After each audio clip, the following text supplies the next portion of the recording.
Rusty. Russell Brand. I feel so bad for Russell Brand. I'm so conflicted over him. You know, Russell Brand was on JRE again. And what's with Russell Brand on JRE? He does this thing. So Russell Brand has branded himself. Hey, Gabriel, if I'm going to be a so hard to hear, right? I don't fully hate him, but I've got problems. First of all, Russell Brand, his look, right? His whole look here. I'll pull this up. Okay. That's what I want to know about. Ooh. Is like, because I'm, you know, obviously. Okay, here's Russell Brand's look. Okay, let's talk about looks. Okay, because this is important. Let's talk about how we dress, how we look. And there's a couple reasons I want to do that. I believe the way you dress, what music you listen to, the way you think, almost everything in life should be an evolutionary process. You should constantly be interested in newer things. This is why I do the new music show, okay? It's to force Redbar listeners, because they're never going to hear these songs otherwise. It doesn't matter if these songs are good. It's about keeping up to date and riding the wave of evolving all the way up. And this is the purpose of life, I believe, is to constantly be applying the newest ideas of our time today. So there's no such thing as being right. There's only such thing as being right today based on the information you have. Graham Hancock. You know what? I say some of these things and then I'll watch a speaker and they say everything that I'm saying in different words. And I go, did I hear this while I was asleep? And it's like in my subconscious and I'm just repeating it. Or am I saying the same thing as scholars? You're a scholar. I think I could be. Listen, I believe, this is what I believe. I believe that there is no such thing as being right. There is only such thing as being right based on the information you have in front of you today. And that information, if it changes tomorrow, you're wrong. And then you got to be right tomorrow. So back to clothes. The clothes you picked out in 2006 mean nothing today. And we see this all the time. You see a guy and it's like he established his look in 2005 and then any variance on that look is wrong in his opinion. Anything new, anything changed is wrong, but it's like your look, bro, was wrong to the people 5 years before you. Like take any listener we have, Danny Woodward, anyone. The way they dress today was whack 20 years ago. It looked crazy.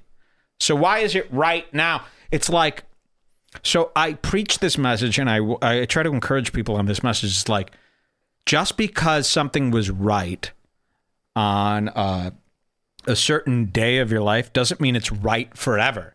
So I take it like how you dress. Like Russell Brand decided he was going to be this like Chris Angel rocker guy, but he decided that in 1997.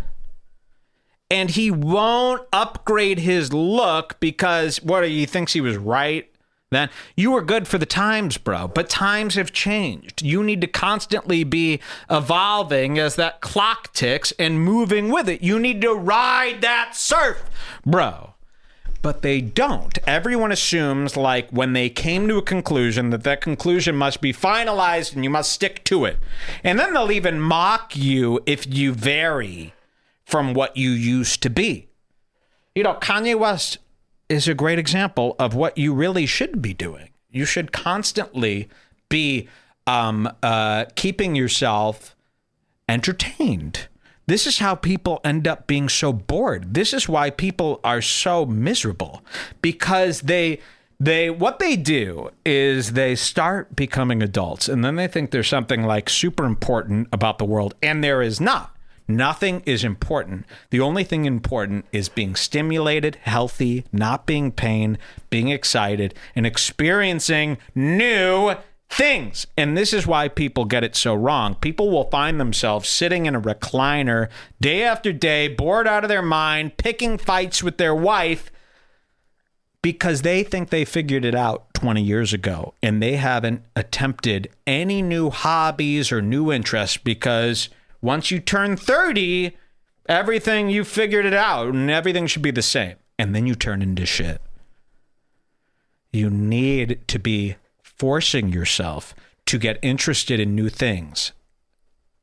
And you can't be afraid of new things because you don't know about them. So you see people, they do this with music and they do it with fashion. Those are my easiest examples because it's the most common. So you'll see a man and it's like what he finally came to, like the jeans t-shirt combo that he found himself finding. He thinks, oh, this is him and this is how it should be. And then he remains, and then he turns, 10 years goes by, and now you look like a fucking fool, and you hate everyone else that looks different, and you have it all right. Man, I haven't gotten to the end of this idea yet, but I know it's wrong. I know it's wrong to think you've figured it out. Every day you should be a hypocrite. Every day you should be like, what I knew yesterday, out the door, new stuff. It's for you. It's not for anyone else. It will keep you excited. It will keep you enthused. I got into sneakers because it was an exciting thing. And now I hate sneakers because I got what I needed from sneakers and I moved on and now I'm up on another level. There is nothing wrong with that. People shame themselves. People think, oh, I'm a fraud if I change who I am. I'm a fraud if I'm into something that not in. No. You don't know what you're into. You don't know. I talked to my dad. He says, I'm so bored living in wherever he lives. My dad retired, right? He quit his job and now he's so bored. Why are you bored, bro? I said, get into something. Start getting into something. He goes, okay, then be bored. You will find yourself bored and miserable if you don't constantly try new things. Don't be afraid what people think about your new things. But don't do it to be a poser. Do it because you have interests. Have interests. But you won't know if you're interested in something until you get into something. Like, you got to do something, bro. And when I look at him, when I look at Russell Brand, this started because of Russell Brand. When I look at him, I go, dude, you figured this look out in 2006. You could be more than this. This isn't a thing in 2019. The way you're dressed, this magician, this rocker guy doesn't exist today.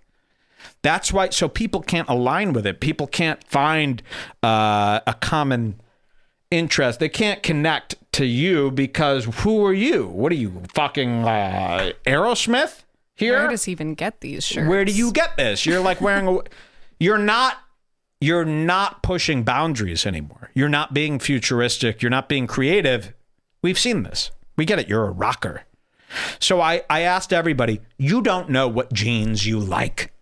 Because I remember when I started wearing ripped jeans on the show 3 years ago, people were out of their mind. Ripped jeans! Whoa! But they're wearing like a washed denim that was equally crazy 7 years before they started wearing it. The clothes you're wearing right now were looked at as kooky 10 years prior. You just hopped on board once it became safe and mainstream, and now you think that's normal. There is no normal, bro!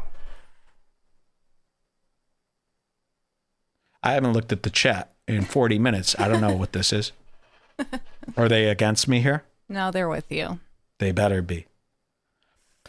Experience new things. Put yourself into new things. I'm telling you, you have to do it or you will end up miserable. There is only one purpose of life, and it is to keep yourself entertained. You're not going to be entertained being bored. You're not going to be entertained doing the same thing you did last decade. You must be new every day. We're with you, dog. Joy is right and nice. I promise you, get into something new, bro. That's why I like YouTube. I like YouTube because it's forcing me to see things, videos, people that I would never see before, getting me into new ideas. And you could ditch the new. You don't have to be what you are. You could ditch it. You could become a woman. I'm thinking of trying trans. I'm lit. I don't give a fuck. I'm basically dead. I'm not a shit cunt. True words. I didn't say that, did I? No, it's from that Chris Lilly show. Oh, Chris Lilly. Yeah, Chris Lilly's good. Chris Lilly doesn't need to exist anymore. I'll tell you why. Chris Lilly's got a hit new show. His new show is good, though. It's funny. Of course. Very funny. But you don't need him. You just need YouTube. Chris Lilly is showing you examples of people, real people that exist. You could watch Blake Linder's dad on YouTube. You could watch producer Michael on YouTube. You could watch Blake Linder himself. Producer Michael. Producer Michael. These names I'm throwing a Chris out. Lilly character. So IRL. when you watch Chris Lilly, when you watch Summer Heights High, you're seeing him do 5 characters, 4 characters. Turn that off. It's your phone.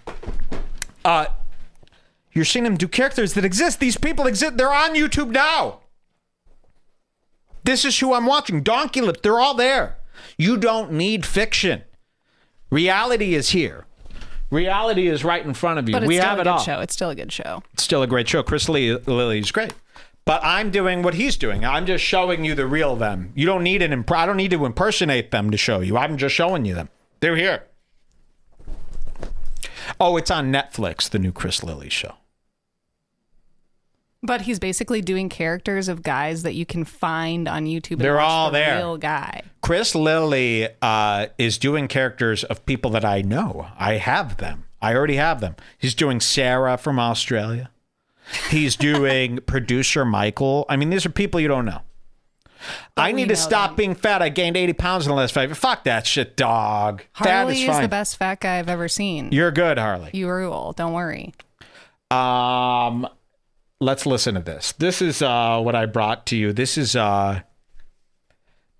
Russell Brand on Joe Rogan. He's on my screen right now. He's been on my screen. He got me into this idea, which I'm glad that I got onto. But Russell Brand comes on the Joe Rogan Experience and submits to Joe as if he needs help. This is a weird thing that happens on the Joe Rogan Experience. I talk about this show a lot because it matters. You don't have to like Joe Rogan. This show is part of the what's going on right now, believe it or not. And there are some people who come on the Joe Rogan Experience. They don't even know that they're doing this, but they're there for seeking Joe's help. They fall into this weird like therapy session mode where they come on Joe's show and then they start they like realize through talking to him that they're not happy in their existence. And they start looking for answers and asking Joe for help. And every time Russell Brand is on a show, he falls into this trap. It's like, dude, you're putting on a show elsewhere. You go to Russell Brand's YouTube and it's like, oh, we're supposed to be coming to you for advice. But when Russell Brand goes on Joe's show, he's asking Joe for all the advice and like sits there like, so what do I do? What do I do? What do I do here? What do I do there? Blah. Why are you asking Joe Rogan? Unless you're a fraud. Like a man who knows what he wants doesn't publicly ask for advice. You don't. Like a guy like me, for example, I'm not going to ask you for advice. It's not because I think you're shit, but that's not appropriate, bro. My advice gets given to me in mysterious ways that are not for you to know. And when you're trying to be a guru, you shouldn't be on Joe Rogan with your head hanging down asking Joe Rogan for advice. You should be smarter than Joe Rogan if you're giving out guru status. Has anyone else noticed this? That people go on Joe and they hang their head low and they ask him for advice? So they're that unhappy. Well, you don't make a YouTube video until you're happy. Stop with these unhappy people being gurus. What's going on in the chat? Jules. Oh, nothing. I see a lot of Jules Falco. What's going on? Oh, I was saying that nothing. Doesn't apply to your point. I was saying how we were talking about how Rogan should be replaced by a new host, like the late night show, because he can't handle it's too big for him. It's too big for him now. No, he's good. He's fine. I'm He's just fine. saying, wouldn't it be funny if they were like, we're replacing you? Yeah. I will not go on Jerry. Let me show you this. Russell Brand here he's one of these guys who had a problem with drugs and alcohol when I was 16 and decided he needs to be sober. But he's also looking for any weaselly way to get back into drug. This is what sober people do. And they even admit it to himself. He admits it. Yeah, he admits it, which is kind of cool. Sober people try to find loopholes constantly to get high. So like right now, a lot of sober people are going ayahuasca, DMT, even marijuana. Maybe these things could be back in my life. And spoiler alert, they can. Jim Norton, you are a complete faggot for thinking that you can't smoke weed because it will be a gateway to stinky, dinky, poisonous alcohol. You know, everybody got it wrong. These drugs aren't bad for you. Yeah, okay, overdosing on fentanyl is bad. But doing fentanyl before you overdose is fucking great.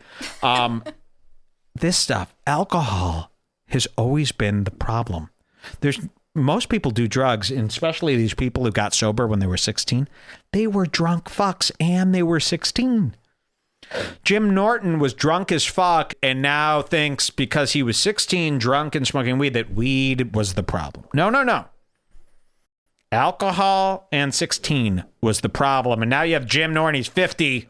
Oh, I can't be around weed smoke. You can and you will. And if you can't, then get off my airwaves. Pansy. Russell Brand has been itching to get into psychedelics, which I believe everyone should get into. You need psychedelics, bro.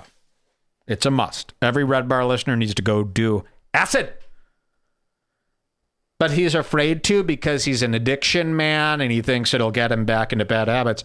Joe Rogan fucked him over. Look at this. Joe Rogan gives sober Russell Brand an accidental THC pill on the Joe. Is this really happening? Yep. So Russell Brand thought he was just getting like CBD, and Joe Rogan gave him an edible, right? I think so. Let's hear what happened here. This is Russell Brand. Joe Rogan just fucked Russell Brand over live. A person in recovery. I don't drink. I don't take drugs. Haven't done for a long time, and I recognise for certain people that they can't do it safely. Psychedelics and hallucinogens it seem to me exist in a realm outside of that because they're not pleasure seeking. Right. There's seem to me like it's a spiritual portal. However, I'm a crafty bastard when it comes to this stuff, and I'm always looking for an in. That is such great information. You know, hate them as much as you want. It's so important for people to reveal truths that could relate to a large group of people. So you could hate him so much, but I've never heard that being said. I'm a crafty motherfucker and I'm always looking for an in. You never hear an alcoholic say that. That's such a great thing to say, right? And that's because that's what they're all doing. And I like that he knows that about himself, you know? But look at his eyes, man. That's not the eyes of a confident man. That's the eyes of a guy who don't know what the fuck he's doing. You should never ask Joe Rogan for advice. If you need advice that Joe Rogan has, you're fucked already. You should know more than Joe Rogan as a man. Everyone should. That's why I said it was appalling to me. I go, there are people who tune into Joe Rogan and listening to just Joe. I'm not talking about other guys on the show. Joe Rogan is informing them of things. You should, in 2019, know more than Joe Rogan and only be getting new information from his guests. So if you're learning things from Rogan, that means you're way behind. And you need a tutor. You should only be learning from the guests. You should never be learning from Joe. Okay? You should be smarter than Joe. They're not pleasure seeking. Right. There's seem to me like it's a spiritual portal. However, I'm a crafty bastard when it comes to this stuff, and I'm always looking for an in. You know, when I see your cannabis treasure trove over there, I mean, that is some, as you said, the Raiders of the Lost Ark stuff, and I'm holding in my hand now the CBD rich cannabis soft gels, clasping it, you know, so wow. I'm So you're worried that is a gateway, that CBD, which is not necessarily psychoactive? As long as it's I actually believe in gateway drugs. I really do now. You know why people say gateway drugs are bullshit? Because they're thinking of it as an immediate. I definitely believe in gateway drugs. I definitely do. Serious? And here's it's why. Definitely true. Gateway, it could take 20 years. But you're always going to, once you experience, okay, here's how you know. Try ecstasy for the first time. Because that one was the biggest surpriser. Because I'd always heard of these drugs, but you don't get it until you do them. The first time I tried ecstasy, okay, I go, oh my God. You feel a feeling that you can't comprehend. So when you're introduced to a feeling, a state that you didn't even know was in existence. You know, people think they know, you don't know. So when you actually feel it and you like it, you go, holy fuck, that exists? What else exists? And really, you will get gateway. I mean, as a sweet Canadian teen, I never would have done mushrooms and acid, all that stuff if I didn't start smoking weed first. Exactly. But gateway is okay. Here's what they should be preaching. Don't become an addict. Because all of these things you could try. But again, you know, you've heard this a million times. But okay, like I like roller coasters, right? Or not me, but like someone likes roller coasters, right? But nobody would recommend going on roller coasters all day, every day. It's stupid. You'd get you'd break your neck, right? Your spine would be all unaligned. But it's fun to do it once in a while. I pick roller coaster because people use whack examples of addiction. You only preach, don't abuse, don't abuse, don't abuse. And they do say that. That's one of those cliches that I say isn't articulated enough. Because it makes sense. Every drug can be used safely and is worthy of doing. Don't abuse those. They're not meant to be done to medicate yourself through day in and day out. They're a haunted house. Nobody would be like, dude, instead of going to work, just go to haunted houses all day. It's a thrill. No. But when you want to have a thrill, it's okay to go to a haunted house. When you want to have a thrill, it's okay to skydive. When you want to have a thrill, it's okay to... These drugs are better than those. And they benefit you in ways. And if you just try them and you try them safely, you're fine. You're 100% fine. More safe than driving a car, which everybody agrees to do. So it's really the abuse that shouldn't be done. But every drug is a gateway. Because once you find out, oh my God, you could experience this with this. Whoa. And then you'll have a friend one day come to you and go, dude, you got to try this. And you go, whoa, I was told this is better. They go, dude, no, trust me, look at me. And you go, actually, he's got a point. All right, I'll try. Whoa! And then you try that and you're like, oh, everything was a lie. I'll do all the drugs every day because it's great. No, don't do that part. But most people know, you're really only hearing a very small amount of people that are just stupid idiots like Russell Brand. They'll tell you these horror stories. Okay, but they don't tell you the great stories enough. And it really is all fine. Look at me. I've done them all. And, except for DM. I've actually been told don't do DMT now. People are saying DMT is a mistake. By who? The CG kid? No, a lot of people. They're saying DMT is a mistake and can screw up your entire soul forever. But I'm kind of scared of it, to be honest. Yeah, so this is what I've been told by some really powerful people. Okay? They're saying don't do DMT because it's actually a real thing and you could fuck over your whole existence on it. Okay? But anybody, of course, that drinks and you shake your head at any of this stuff, you're a complete fool. All right, let's hear what he says. It's not psychoactive. It's not, but it does help you with anxiety. It helps a lot of people because it alleviates a lot of inflammation, which tends to have a corresponding impact on, CBD your is anxiety. fake. Hold on. So this says here 11 milligrams of THC. Does that mean? It says THC. It does say that at the bottom. Probably a 1-1. Is this a 1-to-1? Might be, or it's like an 18. And he took this? He already took this? No, Joe was trying to get him to take it. Oh, okay. So Joe gave him something saying it's only CBD, but it does have THC in it. Yep. And look at him. Now he's fucked. Now he likes it, though. He wants to accidentally do a drug. Exactly. 11. It says there's an 11 and a 1. There's a couple different ones in that box. Oh, I almost gave you the wrong one. Joe, what's next? Jesus, glad you read. A bag of Yeah, snacks. there he goes. So, what's his name? Yusuf Al's in here, and he goes, I did DMT and I'm fine. Todd World Peace says, you're not fine. You go to the zoo too much. See, that's the thing. You don't know what fine is. So you could think you're fine. You ain't fine.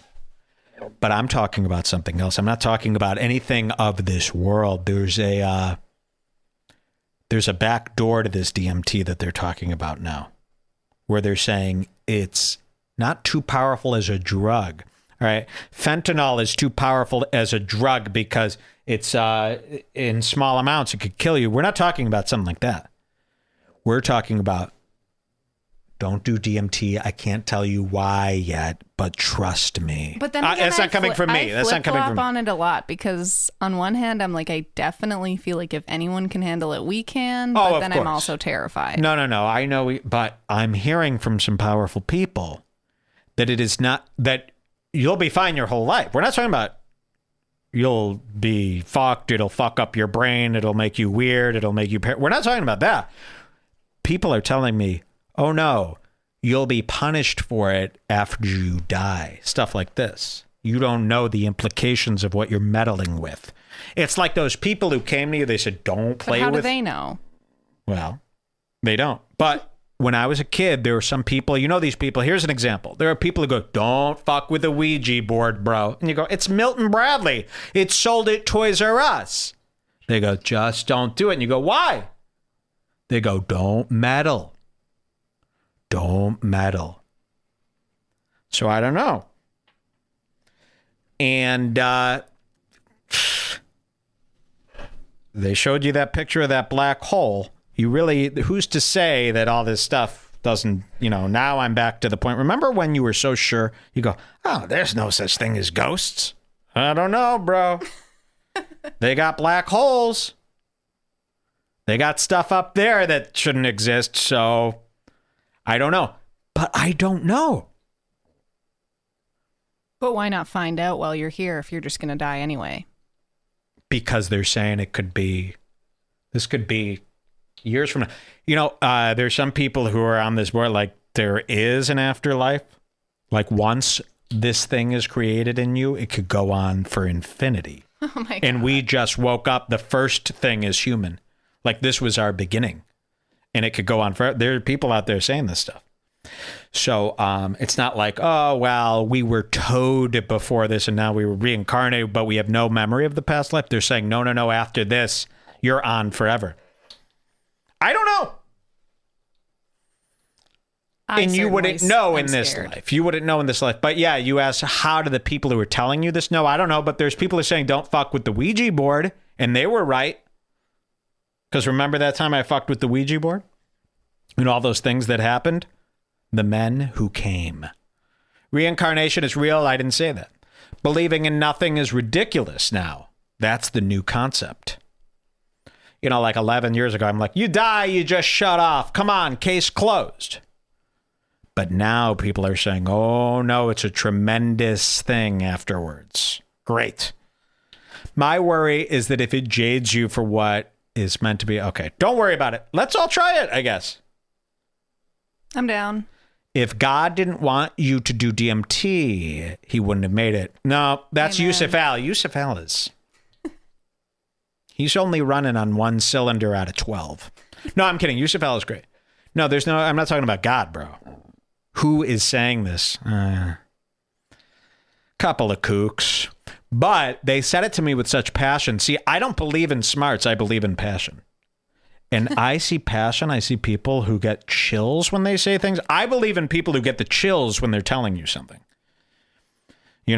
That's who I believe in. My friend texted me and said, no, DMT is cool. I've never traveled anywhere. I've just seen the insane that's visuals. Not what I'm talking just do about. At least that Here's much. the thing, first of all. Most people are only doing half of DMT from what I've reported. Listen, I haven't done DMT, but I have done my research and I've really logged over 50 hours of DMT talks from all those kooky guys on YouTube. And then God knows how much I've heard while I've fallen asleep and those autoplays are going. That counts. Really. Because I'm starting to realize a lot of the things I say were implanted in my brain while I was sleeping with these YouTube videos playing. I'm figuring this out. It's 100% true. Your subconscious is storing trimillibytes of information that it leaks out during the day that you think is yours. Don't listen to stuff while you fall asleep. There's a bigger message to turn off the TV before you fall asleep. You don't need that stuff in there confusing you. Turn off your TV before you go to sleep. I swear, it's in there. Now, I was saying, I heard all these talks about DMT, and I know for a fact, if you don't take 3 giant hits and hold it in as long as you can, 3 giant hits, you ain't going nowhere. You're only doing half of DMT. You have to do the 3 giant hits and hold it in to get that breakthrough part. But people don't know, like, a half of one hit can feel like you've done DMT to most people, from what I hear. So most people have only done like a quarter of what it's capable of, because it's almost impossible. I can't really even take 3 giant hits of weed that quickly, to be honest with you. I could take 2 hits of weed and then I need a break to like, or I'll gag and puke, you know? Yeah. Like giant hits, okay? So they're telling you got to take 3 giant hits within like 30 seconds. Because you take 1 hit of DMT, you start tripping already. And then by the 3rd hit, you're like in the full experience. You got to take that hit while in the experience and remember not to cough. I don't think I could do it. I know I couldn't do it. I couldn't do 3 hits of weed within 30 seconds like that big. I couldn't. I'd start gagging and coughing. So I don't think anybody has really gotten that far. And that's what they're talking about. Don't get that far. I think it's fine if you do that little half, but you haven't done DMT from what I understand. I'll be your shaman next time you come to Calgary. I don't go to Calgary. Yes, you do. No, I don't. You do now.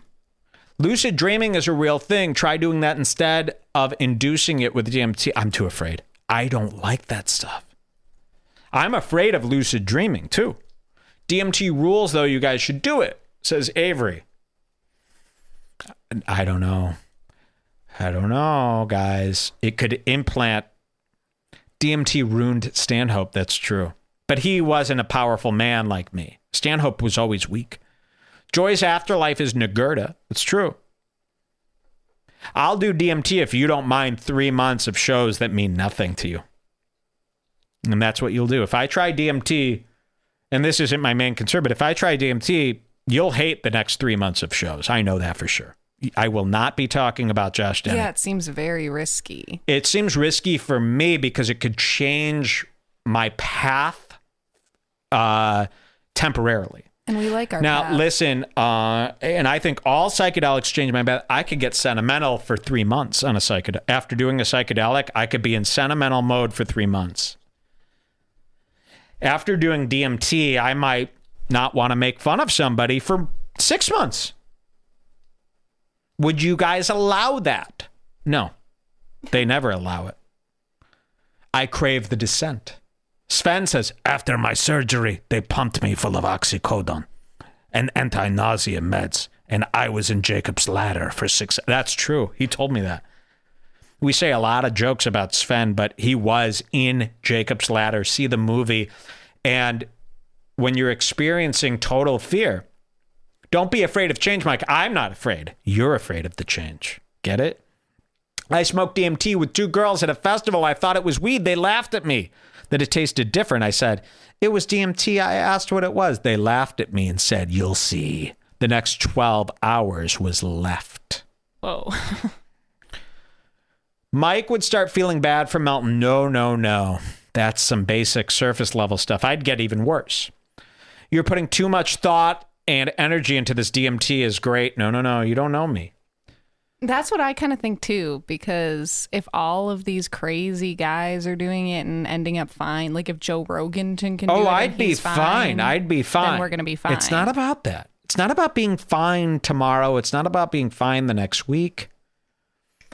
It's about some stuff that, see, this is where Alex Jones will go. Alex Jones will be told something by some kook, and he'll believe it, but he knows he doesn't actually have the real answer. So, like, if you keep asking Alex Jones about something, it'll end just like that, where he goes, it's just... If Joy did DMT, he'd send us all Macintosh amps. Yeah. All right, let's wrap this up. I want to hear what he says. Don't take that. This one goes Don't back take in. this one. This one's way more powerful. That's Really? 1-to-1. Yeah. Well, you do seem very relaxed and free Yes. from anxiety. Feel great. I will say that. But what I suppose I'm interested in, because Fuck him. All right. Well, yeah, listen, we're not against DMT here. And it's not like I'm afraid. I'm not one of those guys like, I'm afraid to do DMT because what if I get scared? No, I'm not that guy. The only people who get those bad trips you hear about, that shit, the fear of psychedelics, that's somebody who's living the opposite life of the psychedelic. I live pretty much the same life that the psychedelic agrees upon with. So what you have a problem with, you got a guy who works in business. You got a guy who's like doing it all wrong. You take a psychedelic, it's going to tell you the opposite of everything that you're doing. I take a psychedelic, and it's just encouraging everything that I already believe in. So there's no bad trip for me. I don't have bad trips. All right? I go into that darkness every day, and I ride that shit. I know how to manipulate and manage and go through all the tunnels and all that stuff. It only sends someone on a bad trip if they've been living a lie, if they've been on the wrong course. I'm trying to give examples. Every example I'm going to give is of somebody I know personally, so I'm trying to... This is why you can't know anybody. A guy like me shouldn't know anybody, because the more people I have personal relationships with, I try to draw examples from their life, and then they could get very mad at me. So I'm trying to come up with an example of someone that I don't know. For instance, if you're like a Wall Street stock trader guy, you try psychedelics, you're going to hate that shit, because it's everything you're not. But if you're everything that a psychedelic is, you're fine. So it's fine. As long as you believe in those things. Well, no, that's not the problem. I'm saying DMT. They're saying, no, that's not the case. We're not saying don't do DMT because you won't be able to handle the bad trip or it'll make you feel like you're a glass of orange juice. And I go, well, what are you saying? And they go, I can't tell you. And I believe them when they say they can't tell me, because they're not Stephen King. They're not the best writers. They can't articulate it. You know what I mean? It's like when you first did acid, right? And that feeling that you get, that afterglow that you get that explains to you the universe that you hear people talk about. You can't really articulate that to people who haven't done acid. It doesn't really make any sense. You just have to feel it. And I think that's what those people who they're telling me don't do DMT. I promise, Mike, don't do it. And I go, why? They go, they're not smart enough to even like do as much explaining as I'm explaining. So that's why they clam up and don't give me the answer, because it's a feeling that they can't explain. All right. I don't know, but I really think it's important. I'm fully convinced that it's important. All right. So you have to do this stuff. But read about it first, know what to expect, and then be like, yeah, fucking acid and mushrooms and DMT, they're not going to be cool with your salesperson job. No. So if every day you've lied to someone to make money, yeah, you're probably going to have a bad trip. They're not going to be cool with your greed. They're not going to be cool with your lies. So, yeah, you're going to have a bad trip. And that's my advice to people. So, yeah, if you're doing something that's just for the hustle, if you're doing something that's just for money, yeah, those psychedelics are going to show you a bad time. Especially if you don't think that's bad. If you're some guy that's a lawyer just for the cash and you've never even thought about it twice that this could be not the right thing for you, you're fucked, bro. So, I would expect that most people who listen to this show could handle psychedelics because they listen to me. You know what I mean? But, imagine, obviously, Darnell Trump ain't doing psychedelics and having a good time. Okay? Bad example because some of you I love him. But, there are a lot of guys like that. A lot of guys live in the absolute wrong life, and you can't convince them otherwise. They'll do a psychedelic. Those are the guys, I can't smoke weed. I won't do that. Because that's going to expose that you're living a lie. It really will. That's why the Jews have so much depression on drugs. People say, yeah, that could be. This needs to be an assembly for fifth graders. I 100% agree with that, somebody says. You know why? Because I came up with a plan to save the world. I came up with a new school curriculum, in fact, that will change the world. School, the thing I hate the most, I came up with the other day a new school curriculum that in 100 years would change the earth. It's true. I did, and Jules, I went over it with me. She said, that would work. So I already have found, I know this for sure, I found the way to fix the world. I'm not going to tell you it yet. And it's pretty remarkable. I'll share it with you when I figure it out, but it'll never work because they won't use it. All right, I got to end the show. We'll be back tomorrow. It's going to rule. With more Redbar. Why do I call it Redbar? Because it's the only show with credibility, right? All right, thanks for listening. I had a blast. You had a blast. Join the Scars Club. Just finance keep the show up any way you can. I don't care how you do it.